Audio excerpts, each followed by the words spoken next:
Les signes qui prouvent que tu es un élu. Nous allons prendre l'exemple de deux serviteurs de Dieu dans la Bible. David était un élu. Jésus-Christ, le Maître suprême aussi, était un élu. Mais quels sont les signes qui me donnent aujourd'hui que Jésus sont des élus?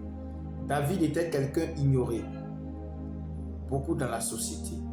Jésus aussi était quelqu'un ignoré, beaucoup dans la société. La Bible déclare que Jésus n'avait ni beauté ni éclat pour attirer des regards. David aussi son cas. Il était quelqu'un, quand on devait faire choix des rois, il était ignoré parce qu'il suivait des brebis. Et deuxième comportement d'élu. Un élu, c'est celui qui crée beaucoup. C'est celui qui invente. Un élu ne suit pas les gens. Un élu, c'est un inventeur. Voilà, c'est sa stratégie. Tout élu est appelé à inventer. C'est des personnes qui se lancent dans les défis, qui se lancent dans les palabres qui ne les appartiennent pas.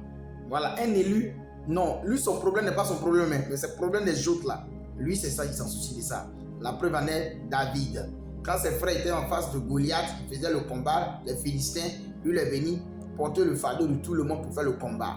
Jésus-Christ de Nazareth, il est venu porter nous tous notre fardeau pour faire le combat à notre place. Alors bien aimé, si toi dans quelque part et que sans doute tu portes les fardeaux des gens, tu portes les soucis des gens en toi, ne te pose pas la question que tu es bizarre. Tu es un élu.